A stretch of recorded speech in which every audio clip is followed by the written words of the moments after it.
Si vous voulez réguler la lumière, il y a plein de rideaux. Très bien. Hein, arrangez-vous avec les rideaux. On va faire trop de...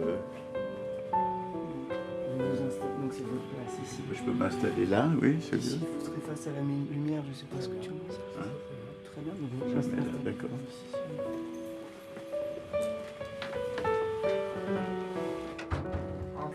Bonjour, ça va. Donc voilà, vous allez bien? Donc une petite surprise qui est Hicham, qui est en fait un artiste, un jeune artiste, à qui j'ai demandé d'être là pour élaborer quelque chose sur ce que vous allez raconter. Ben écoutez, je vais faire un petit clap et je vais commencer à vous poser des questions. Ok. Voilà. Commencez à ne pas vous donner des réponses. C'est ça. Un petit peu plus vers toi. Comme ça. Encore. Ouais. Encore. Ouais. Un petit peu plus haut. Ouais. Et hop. Ok. C'est bon. L'un c'est semblant de poser des questions, l'autre c'est semblant. Répondre.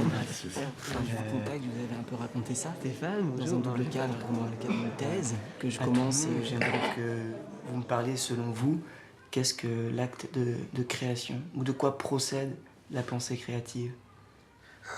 C'est une question tellement vaste qu'on peut écrire des tomes et des tomes. Je peux avancer juste quelques hypothèses. Dès mon point de vue, c'est-à-dire du point de vue transdisciplinaire, du point de vue des normes des sciences, qui connaît bien la science parce que je l'ai pratiquée 40 ans, qui connaît aussi très bien les liens entre les disciplines. Le problème de la relation entre deux sentiments, deux idées, deux situations dramatiques, deux images quelquefois, est absolument essentiel dans le processus. Plus essentiel que celui de la connaissance. Nous avons aujourd'hui tous dans notre poche un petit engin qui sait tout, hein, qui sait à peu près tout ce que nous savons, tout ce que les hommes savent, est là-dedans. Donc, connaître n'a plus le même sens qu'autrefois.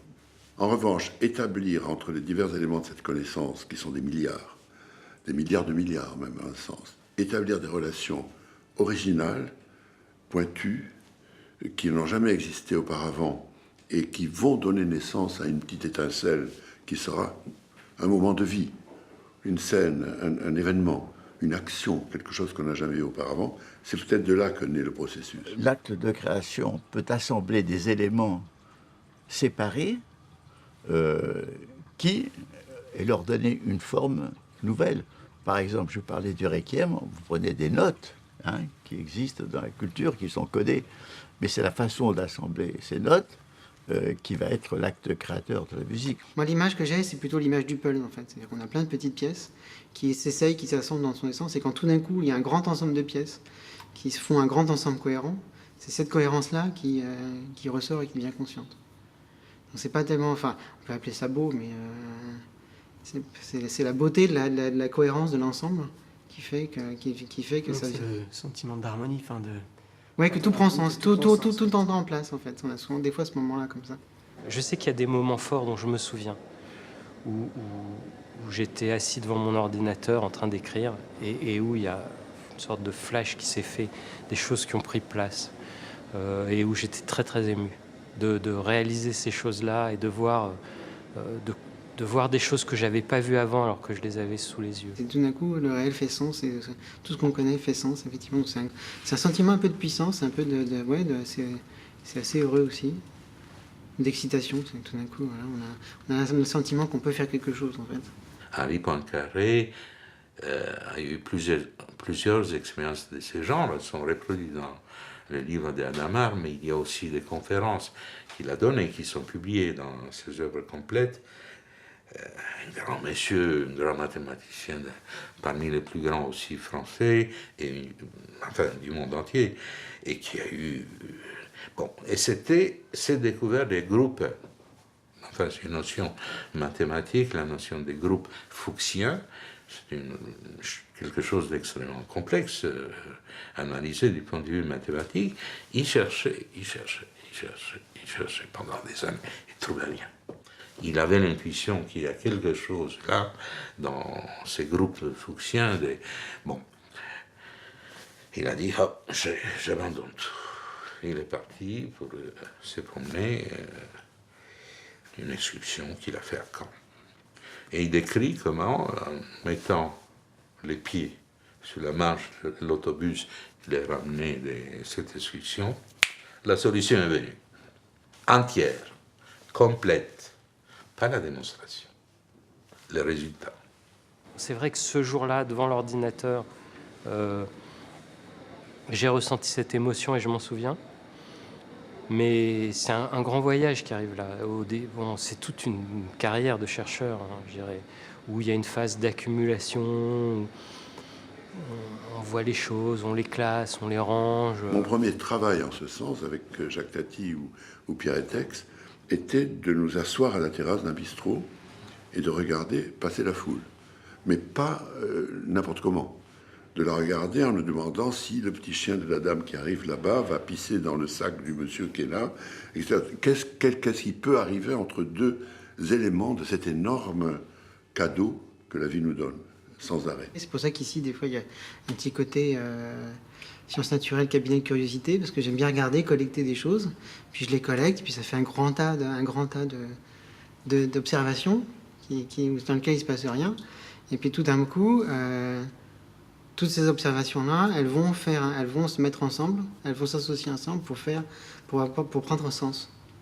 Et c'est à ce moment-là, quand je vois par exemple un de ces objets-là, que tout d'un coup, je me rends compte qu'il y a toute la chaîne derrière et qu'en fait, il y a une vraie signification. Et alors, ce travail-là, qui pour moi est très important, il est en fait, ce qui est amusant, c'est qu'il est complètement inconscient.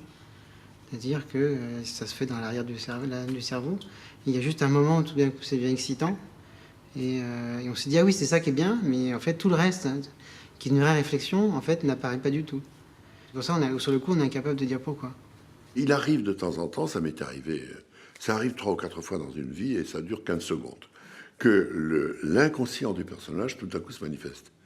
Et que l'auteur soit surpris. Il dit, mais c'est pas possible qu'elle... Ça m'est arrivé une fois, mais c'est pas possible qu'elle ait dit ça. C'est pas possible. Dans une pièce qui s'appelait L'aide-mémoire, tout à coup... le personnage de la femme s'exprimait. Mais qu'est-ce qui lui prend? Je me suis dit, ouais. Ça a duré 15 secondes avant que je comprenne qu'elle avait raison. Parce que dans ces cas-là, quand vous avez l'impression fallacieuse, bien entendu, truquée d'une certaine façon, que c'est le personnage qui s'exprime à votre insu, dans ce cas-là, c'est toujours juste.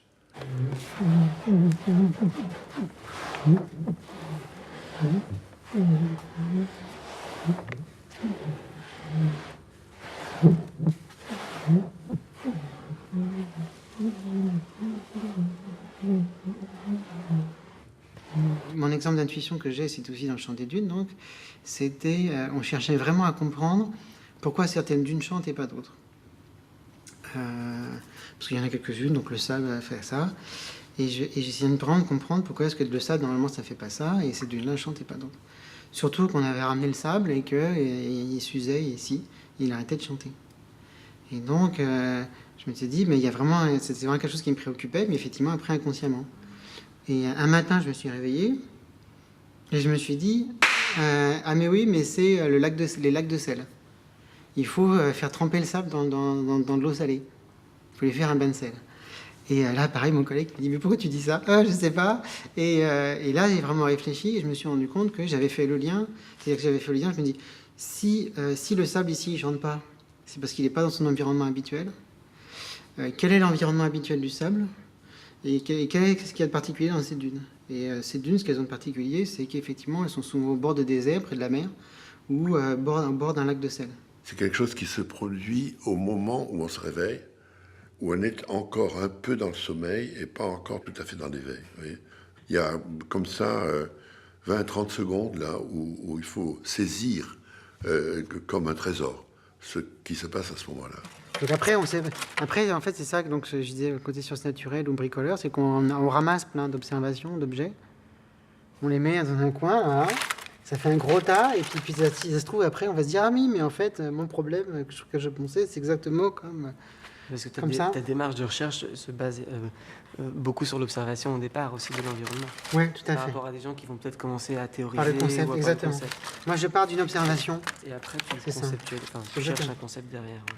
Où je ne cherche pas, c'est-à-dire qu'en fait, je sens intuitivement que c'est lié à un vrai problème conceptuel, enfin, qu'il y a un vrai problème derrière. On est comme ça, on débarque dans un monde, on n'y comprend rien, c'est clair. On ne sait pas ce qu'on fait là. Et en fait, on ne sait pas ce qui est possible, ce qui n'est pas possible. Et moi, ce que je fais de la recherche, c'est pour ça. C'est comprendre ce qui est possible, ce qui n'est pas possible. Et du coup, me définir mon espace de liberté, en fait, dans la vie. Donc c'est une recherche de liberté. Donc c'est aussi un truc très émotionnel, profond.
Les sciences humaines, elles éliminent l'esprit, élimine le cerveau qu'on met dans la biologie.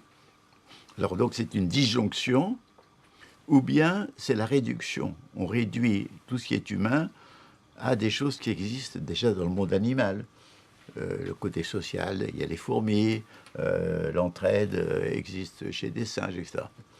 Donc mon idée est que ni réduction ni disjonction, il faut faire la jonction, la combinaison de ces aspects différents de l'humanité, et sans avoir le mot, pour moi, c'était l'idée de complexité que j'ai après. Le mot m'est venu bien plus tard. Au début, quand j'étais étudiant en thèse, quand je faisais ces séquences d'ADN, que je regarde dans l'ADN, j'avais quand même quelque part la conviction que l'explication de la vie, c'était dans les années 80, et je pense que les chercheurs pensaient ça de façon forte, que l'explication de la vie était écrite dans l'ADN, qu'il y avait quelque part un livre de vie avec un code qui permettait de comprendre, et que pour toute question qu'on se poserait sur le vivant, en allant étudier l'ADN et en étant capable de lire ce texte, on trouverait les solutions à nos grandes questions. Et moi j'ai eu la chance de travailler sur les virus, qui sont des tout petites entités biologiques très petites avec un contenu génétique très simple. Et techniquement, vous voyez que si vous voulez déchiffrer un langage, c'est pas mal de partir de phrases simples et courtes pour essayer de commencer un peu à comprendre cette fameuse grammaire des gènes. Et puis, si vous voulez, j'ai passé quand même une dizaine d'années à gratter là-dedans, à lire des gènes. Et au bout de 10 ans, j'avais toujours pas les réponses à mes questions. Je travaille sur un problème de maths parce que justement, en fait, il y en a besoin de rien pour un problème de maths. En fait, il y a besoin d'un peu de temps, un papier, un crayon à la rigueur. Et ça fait longtemps que je travaille dessus. Ça fait presque 12 ans que je travaille dessus par intermittence. Et souvent, j'ai cette impression-là. On peut dire que c'est un peu dur parce qu'en fait, je me retrouve souvent bloqué. Et je me dis, bah là, ça y est, je ne sais plus quoi faire, je suis arrivé à ma limite. Et en fait, non, je dis, bon, bah laisse tomber, tu vas y repenser plus tard. Et après, j'y repense. Et je me retrouve dans ce moment où, en fait, tout est encore possible et je retrouve des idées. Donc, je reprogresse encore un peu pendant un mois. Je rebloque et puis ainsi de suite. Moi, ma solution, ça a été lumineux. J'ai dit, si je prends le virus comme un petit animal qui vit dans une forêt, dans un écosystème, mon corps, le corps humain, les lois de l'évolution qui nous expliquent, je sais pas, les vaches, les dinosaures, les oiseaux, pour le virus, ça doit être trivial. Et effectivement, je me suis aperçu que des questions qu'on se posait, qu'on cherchait à résoudre, du genre, vous savez, au cours de l'infection naturelle du sida, en absence de traitement, il y a des fluctuations dans la quantité de virus. Et ces fluctuations, si on cherchait à les expliquer par la mécanique moléculaire, on rentrait dans des trucs impossibles. Alors que si on se disait, bon, quand, je sais pas, vous voyez une population quelconque d'animaux qui varie, je sais pas, des lapins dans la forêt, vous regardez la quantité de carottes, vous regardez leur nourriture, vous regardez leurs prédateurs, et en général, vous expliquez assez simplement les fluctuations sur les populations. Et la raison, elle n'est pas dans une sorte de mécanique du lapin, elle est dans ses interactions avec son environnement. J'ai une préconception du vivant qui est très très large. Donc, par exemple, pour moi, la dune, c'est effectivement un des premiers types d'objets vivants. La rivière aussi. La rivière, c'est même encore plus vivant que la dune. Enfin, c'est pareil. Les étoiles, enfin, donc tout ça, c'est des proto-objets vivants qui après se complexifient. Et donc, j'avais envie de montrer que le vivant, c'est juste un objet qui... enfin, ma définition de base, quoi. Après, on peut complexifier si on veut. Mais ma définition de base, c'est juste un objet qui, au lieu de se maintenir tel qu'il est passivement, comme un objet mort, il se maintient activement. Donc, il absorbe des choses pour se renouveler, mais pour se renouveler tel qu'on est. C'est-à-dire que nous, voilà, on est à peu près la même chose qu'hier, on est à peu près la même chose que demain, mais c'est pas parce qu'on est immobile, c'est parce qu'en fait, il y a toute la physiologie qui fait que les cellules, elles meurent, elles se changent, toutes les molécules sont dégradées, resynthétisées, donc on bouge en permanence pour rester à peu près identique à soi-même. Je crois avoir trouvé un lien entre la science et l'art par la notion d'imaginaire. Et ça, je voudrais dire deux mots pour faire la relation avec ce que j'ai dit avant. Je crois qu'il y a, c'est évident, du point de vue historique, qu'il y a une forme qu'on appelle imagination, que Sartre appelait la foldologie, c'est-à-dire c'est une production d'images qui tourne toujours en rond, c'est-à-dire on peut multiplier les images, on peut inventer tout genre de choses nouvelles, mais on reste sur le même niveau de réalité. Et c'était déprécié par les philosophes, par beaucoup de gens, associés à la fantaisie, associés à quelque chose qui n'a pas la consistance d'une vérité. Il y a un autre mot important dans ce contexte, j'introduis d'abord les mots et après le sens, les mots d'imaginaire, pour distinguer de l'imagination. Et là, il y a en France des grands maîtres de cette approche, comme Gilbert Durand, comme Willem Burger, Maffezoli. C'est des gens qui ont donné une consistance à quelque chose qui porte une information liée à la connaissance. Pour distinguer donc du mot imagination, ils ont introduit le mot de l'imaginaire. Donc l'imaginaire, c'est complètement autre chose que l'imagination. C'est toujours une production d'images, mais des images qui sont liées à une information, après tout, qu'on peut vérifier. Et il y a un autre mot, toujours dans cette distinction que j'ai introduite auparavant, vous verrez tout de suite les liens, j'espère, les mots de imaginal. Imaginal, c'est un mot qui a été introduit en langue française, ça n'existe pas en langue anglaise, par Henri Corbin.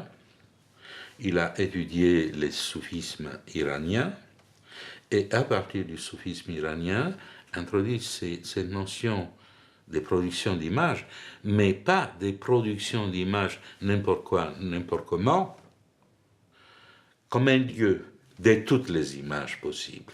Un lieu sans lieu, bien entendu, c'est un lieu géographique. Par exemple, je peux vous citer Rumi, un grand poète mystique iranien.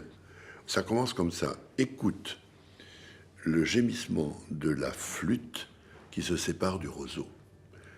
C'est très très beau, c'est-à-dire il faut couper un roseau pour en faire une flûte.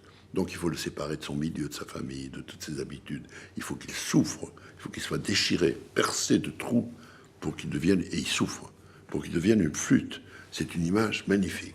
On trouve dans une lettre de Rimbaud, qui n'a aucune chance de connaître Rumi, on trouve ces quelques mots: tant pis pour le bois qui tourne au violon. C'est exactement la même idée. C'est que pour devenir un violon, le bois traverse des souffrances, tant pis pour lui. Tant pis pour le bois qui tourne au violon. Il est devenu un violon. Il y a là, je crois, quelque chose de merveilleux, parce que ça montre une sorte de communication entre nous et l'univers, entre nous et la réalité qui nous entoure, que nous sommes des récepteurs, pas seulement des producteurs des théories, des textes, des conférences, des paroles, mais aussi des récepteurs d'une information qui est dans la structure de l'univers. Donc, imaginal, on pourrait dire que c'est le niveau le plus haut de l'information qu'on peut capter, un peu comme si on captait l'univers tout entier.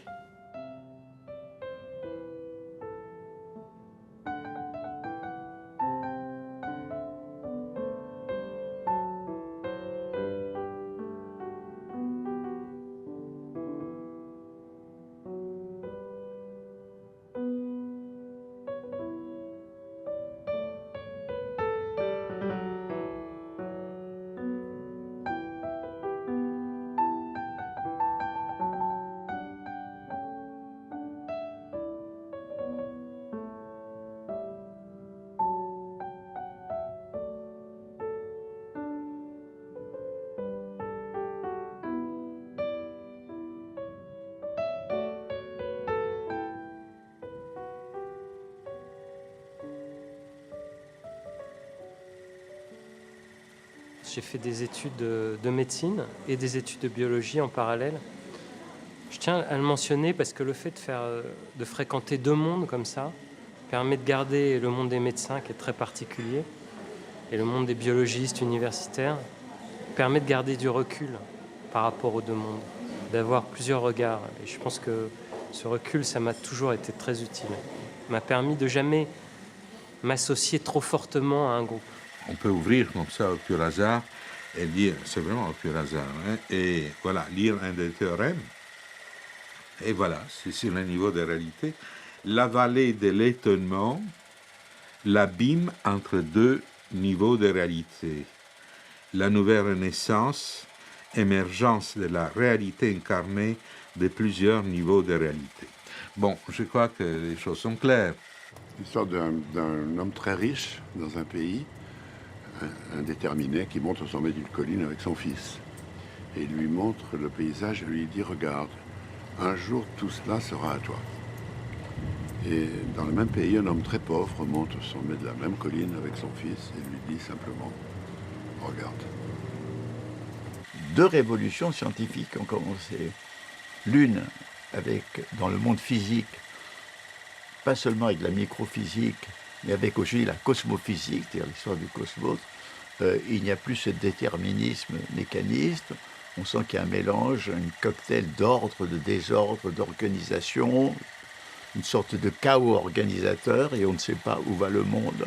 Et surtout, la microphysique échappe à une catégorie normale de temps, d'espace, de choses et d'objets. Donc il y a une révolution extrêmement importante.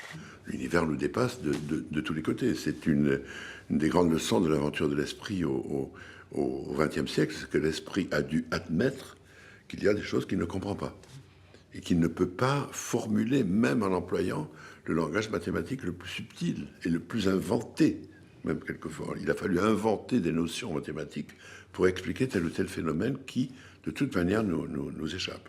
Tout résiste, même les formulations mathématiques résistent. On a, dans toute l'histoire des mathématiques, on a des théories fabuleuses, belles, mais ça suffit d'une chose qui ne va pas, contradictoire, et cette théorie est jetée à la poubelle. Donc, il y a quelque chose qui résiste en tout, et cette résistance, je lui donne les noms des réalités. On a des intuitions, on a des idées, mais après on les confronte avec la réalité. Il y a un vrai aller-retour. Et la réalité, elle nous dit des fois, bah non, c'est pas comme ça. Et là, il y a un sentiment de dialogue qui s'instaure. C'est-à-dire qu'on n'est pas tout seul avec ses idées. On est confronté à quelque chose qui nous dit oui ou non. Le réel implique aussi une notion de non-résistance à nos instruments de mesure, à nos organes de sens, à nos images, à nos textes, à nos représentations, à nos théories, à nos descriptions mathématiques. Donc il y a deux régions dans cette réalité, la non-résistance et la résistance. Donc c'est quelque chose dont on ne peut pas formaliser, mais on sait que c'est là. Et si on regarde bien dans cette notion de non-résistance, se place ce qu'on peut appeler les cultures, les religions, les spiritualités. Toute religion, toute culture. Et on s'approche à nouveau par un autre angle de cette relation entre science, art et poésie et culture. C'est-à-dire toute culture, toute spiritualité, toute religion a une région de non-résistance. Vous ne pouvez pas prouver Dieu, il faut être sérieux. On ne peut pas prouver certaines choses, c'est non-résistant. Tous les dogmes de toutes les religions bien constituées donnent des règles pour aborder la religion respective, mais par elles-mêmes, ces dogmes sont indémontrables. Bon, alors on s'en sort en disant c'est la révélation. D'accord, mais la révélation de qui, comment, on peut questionner ça à l'infini. En tout cas, il y a une zone de non-résistance. Dans les cultures, c'est pareil. Il y a une zone de non-résistance liée au sentiment, liée à l'émotion, liée à cette capacité innée que nous avons aussi en nous de comprendre le monde autrement que par le mental. Par l'émotion, par exemple, par l'instinct. C'est ça qui est étrange, c'est que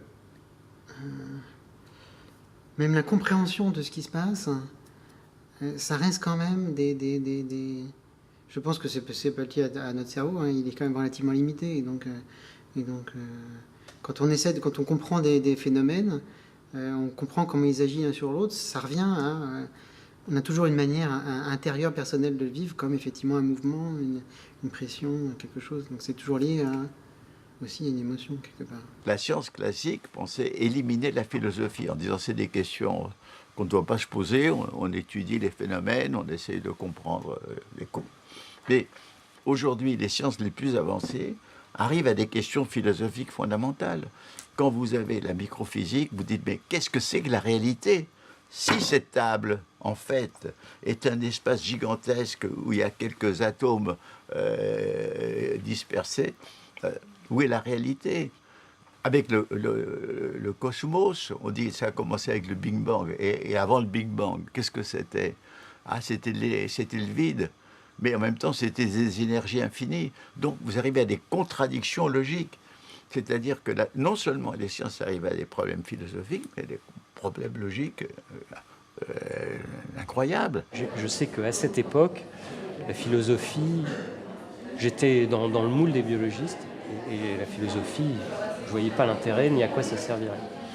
Et puis après, avec la maturité, après, je vous dis, cette période d'errance où on ne trouvait pas les réponses, j'ai commencé à analyser à poser des questions, et j'ai réalisé qu'il y avait un retour vers des questions vraiment épistémologiques sur qu'est-ce qu'un individu. Quand je parle de qu'est-ce que c'est que le vivant et la cellule et qu'elle se renouvelle, ça me change ma conception de moi-même en réalité. J'arrive à me percevoir moi-même comme souvent justement on est basé si on va se dire bah moi ça y est je suis indivisible et éternel et je bouge pas, voilà, et puis après on se plaint parce qu'on vieillit. Ah bah oui, quelle est cette atteinte insupportable à mon être profond? Et ben non, donc le fait de réfléchir à tout ça, ça permet de changer sa propre conception de soi-même et de se sentir effectivement différemment. Le premier qui a introduit la définition de la nature comme quelque chose d'indépendant de l'être humain, parce que c'est de ça que vous parlez, c'est Aristote. Ça, c'est paradoxal, parce que c'est Aristote qui a été pris comme les grands philosophes, lui païen, par l'Église chrétienne. C'est un mariage assez étonnant, mais bon. Et donc, cette idée, coupure, sujet-objet. Finalement, on peut le traduire comme ça. Idée fondatrice de la modernité. Or, dans ce contexte, apparaît cette vision quantique qui dit non, il y a un troisième terme entre le sujet et l'objet, que moi j'appelle les tiers cachés, cachés à notre pensée, cachés à nos formulations, etc. Et il y a un tiers qui fait que les sujets et l'objet sont toujours en interaction. Donc que la nature n'est pas séparée de nous, que nous sommes co-participants. Les scientifiques se sont pensés rationnels en dehors de leurs émotions et donc aussi en dehors du monde. Et donc, comme ils avaient un savoir objectif, et ben, ils pouvaient l'imposer aux collègues, mais aussi au reste du monde. Donc, comme si eux savaient ce qui était bien pour le reste du monde. Donc maintenant, on sait bien que ça marche pas. Mais, enfin, que le reste du monde n'est pas vraiment d'accord pour qu'il y ait des gens en blouse blanche qui leur imposent quoi que ce soit. Mais du coup, c'est quand même si les scientifiques admettaient qu'il y a toute une part de ce milieu social, d'irrationalité, ça permettrait aussi un dialogue plus facile avec la société. On est dans une société où les choses sont séparées les unes des autres, les connaissances sont séparées, les gens sont séparés, les gens sont compartimentés. Et mon idée clé, c'est qu'il faut relier. Alors, sur le plan de la connaissance, c'est la connaissance complexe. Sur le plan de l'humanité, c'est l'idée de solidarité ou de fraternité ou d'amour. Enfin, tout ça, c'est ça au centre de ma façon de penser. C'est relier. Nous n'arriverons jamais à tenir totalement une réalité entre nos mains, entre nos yeux ou dans notre tête. Il faut toujours faire la part de l'indicible, de l'imperceptible, de l'invisible, de tout ce qui autour de nous et en nous, quelquefois, va s'ajouter à ce que nous croyons avoir vu et avoir compris.